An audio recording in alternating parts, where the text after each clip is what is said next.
Hi, and welcome to Vortexa's Energy Insights. This is the monthly podcast created by Vortexa by market analysts to give you the latest on what has moved the markets, why it matters, and what the data is telling us for global crude and refined product markets. My name is Pamela Munger, and I'm the head of market analysis for Europe. I'll be your host for today.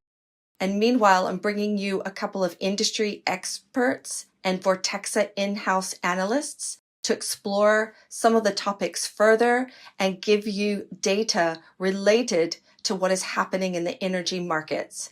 So today, we are joined by Mick Strautmann, our in-house middle distillate analyst, and Delia, our freight analyst, who will help us unwrap some of these recent oil market events. Now, you've probably noticed recently in the headlines various oil demand growth scenarios which have come out for 2026. I'll briefly touch on those. So the IEA came out posting global oil demand growth forecasts at an average of 930,000 barrels per day in 2026. OPEC has revised its forecast down since January at 1.3 million barrels per day, and the US EIA has revised down oil demand growth by around 200,000 barrels per day to 1.13 million barrels per day. Now, what are we seeing in the markets? Now, in terms of crude, we're seeing something change very drastically compared to what we noticed at the end of the year in 2025.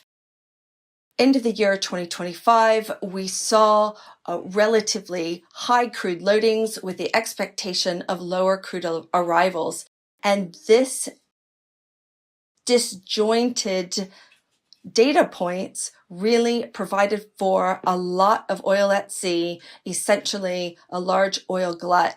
Now, what we've seen as we move into January, we've seen global seaborne crude loadings have come down quite significantly for 3 consecutive months since the highs in October, and it's currently placing volumes around 1.7% above the 9-year seasonal average for January.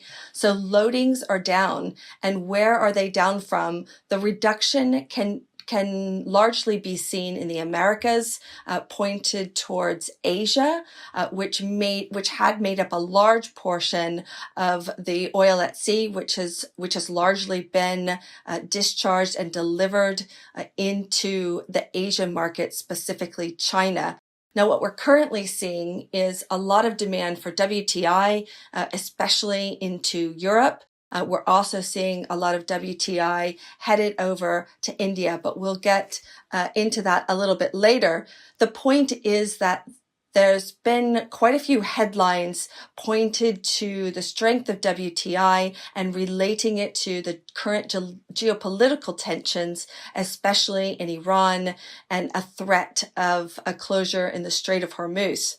Now, we as a company house view do not believe that there's any incentive for any of the players to really shut the Strait of Hormuz, and that probably more of a geopolitical concern is the continuation for Russia to load crude and be able to export crude based on inability to find acceptable freight availability, but we'll touch on that later.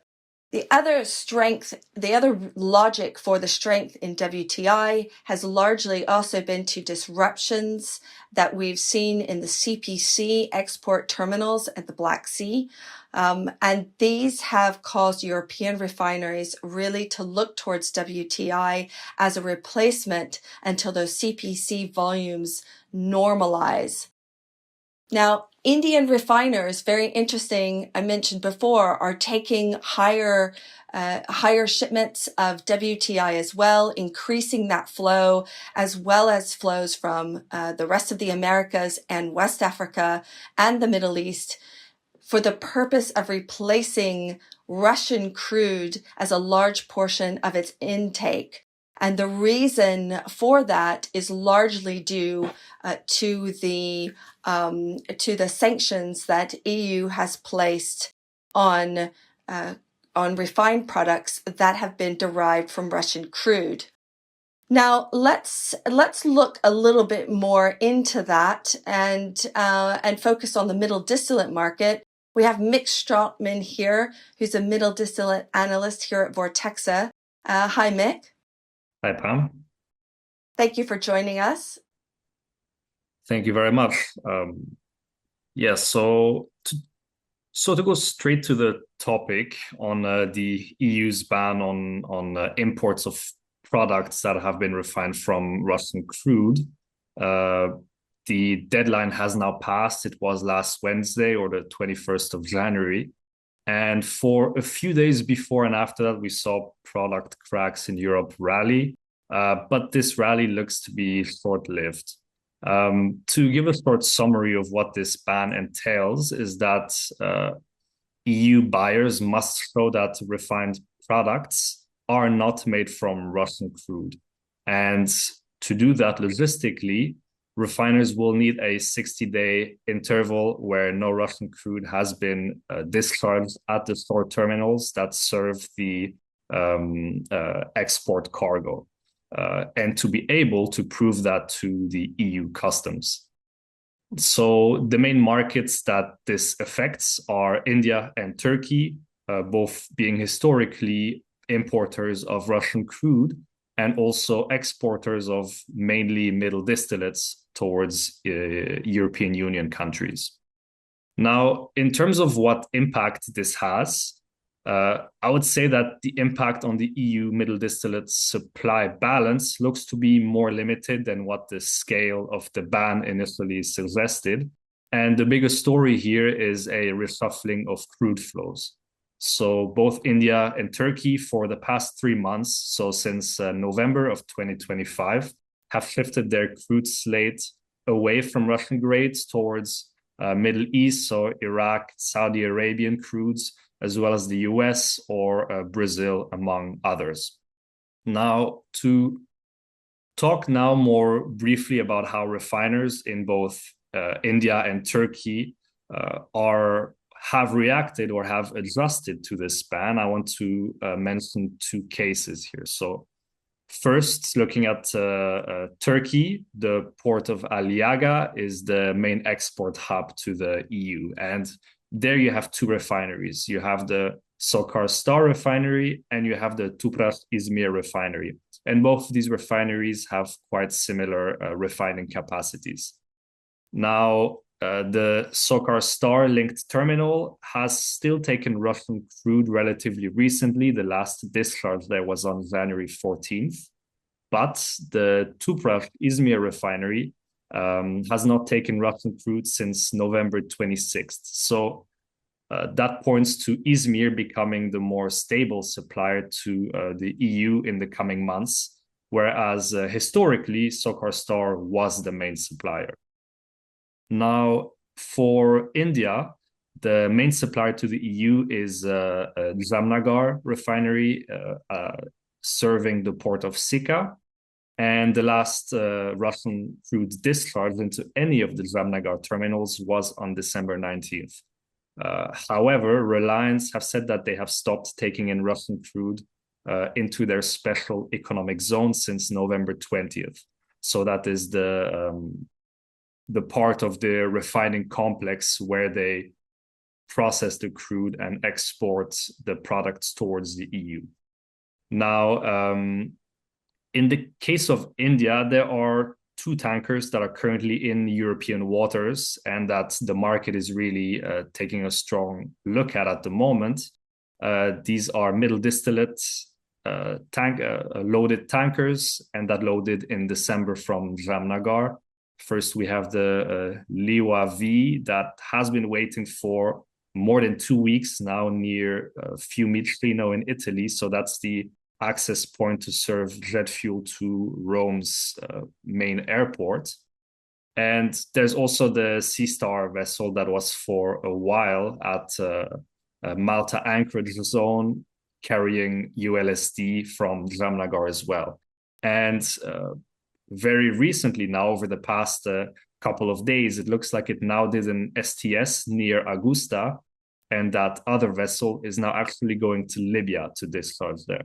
So far, it looks like the ban is being enforced, and these cargoes are facing difficulties in clearing EU customs, given the 60-day buffer time between actually receiving the last Russian crude into the refining terminal and the loading dates. This 60-day buffer has not passed yet. However, overall, the reason why I say the impact on the middle distillate supply balance is limited is that there is quite some clear effort from both India and Turkey to retain the EU market share. And that is mostly in terms of shifting their crude slate away from Russia. And so I would expect any short-term tightness that is linked to this ban to last until mid-March. And that is around the time where especially Indian barrels will be able to discharge into the EU. Thank you, Mick. That's really interesting. Thank you for describing the full picture there. So it looks like the fact that global crude arrivals have picked up so much and kind of surprised to the upside, especially landing in Asia and India, has largely been due to this switch in crude slates. So India, despite what many analysts believe would happen, has actually turned more towards the Americas, West Africa, Middle East Gulf, the US to provide these the crude. So that they can retain that market share for middle distillates into Europe. Now, in terms of freight impact, Delia, what have you seen here that's changed? Thanks, Pam. So what we've essentially seen, as both yourself and Mick have pointed out, is that India is now increasingly sourcing replacement barrels, showing a very high constraint or restraint against importing Russian crude. And what we've essentially seen play out in the crude freight market is exactly that. We're seeing more long-haul VLCC and Suezmax flows coming from the Atlantic Basin and going towards key markets in the Pacific Basin, that of India. Now, if I talk about Suezmaxes first and its knock-on impact on Aframax, because we're seeing more Suezmaxes being removed from servicing intra-Atlantic Basin flows, because obviously servicing long-haul Atlantic to Pacific flows would be more lucrative in terms of ton-mile demand, as well as extended employment duration, we're seeing them leave the Atlantic Basin and head laden towards India. Now, this in itself has really strong impact on ton-mile demand for Suezmaxes. We're seeing Suezmax ton miles enjoying a very strong year-on-year boost. In fact, they are sitting at the top of the 10-year seasonal range, starting off in January. And Aframaxes, as we know, the benefits tend to come hand in hand. When Suezmaxes leave the Atlantic Basin to service these long-haul flows, it essentially leaves greater market share for Aframaxes to enjoy, particularly for longer-haul transatlantic crude voyages. And that is exactly what we're seeing play out. As Pamela, you've mentioned as well, we're seeing more WTI flow into Europe due to the absence of CPC, and the continued loading disruptions have overall disrupted the sense of reliability of CPC cargoes, and we're seeing European markets turn increasingly to WTI. And Aframaxes in this sense have really benefited from increased demand for transatlantic employment, as well as lower competitiveness from their larger vessel classes, being Suezmaxes. And all of that has essentially played into Aframaxes enjoying a currently very strong crude freight rally in terms of TA Aframax rates. We're seeing them reaching a 2-year high and being one of the standout vessel classes that have continued this really strong freight rate momentum since Q3 of last year. Now, we're also seeing increasingly Venezuela coming into the fray. That will be a huge boost to Atlantic Basin Aframaxes. But of course, I'll leave that very interesting conversation to later on in the podcast. All right, thank you. So considering that oil on the water, so let's talk about oil on the water for a moment. It's come down quite extensively. It's really normalized in terms of, before December it was made up of those barrels loaded from the America moving over to Asia, so these long haul barrels, plus sanctioned crude as well, especially as sanctions start to really kick in October. However, the mainstream portion of that oil on water surplus has normalized to quite some extent. It's a bit higher than average, but nothing really so much to talk about, which means that the oil on the water surplus is mainly made up of sanctioned crude. Right, which is tying up the freight. I suspect, I guess tier one freight to some extent, and also kind of the dark fleet. Do you have any thoughts on that, Delia? Of course. So what we're seeing really interestingly happen in the VLCC segment starting of 2026 is a very impressive market rebound. We're seeing earnings rapidly approaching the $100,000 per day benchmark. Now, I think a key question in many market players' mind is, do we expect this crude freight momentum to continue throughout 2026? Now, if we take a look at the underlying market dynamics, one of the key things that has been mentioned is the overall lower crude liftings and overall settling of the high oil and water levels. And I would like to delve slightly deeper into that. So what we're seeing in the current VLCC freight market is sitting, in terms of rate rise, we're sitting at a really similar level as to what we saw in November last year, which was an insane month for crude freight in terms of earnings and rates. But the backdrop that the market is currently operating is notably different, being that the rates are now no longer supported by the extraordinary oil and water levels that we saw last year. And overall, as mentioned, we are expecting global crude liftings to fall this year.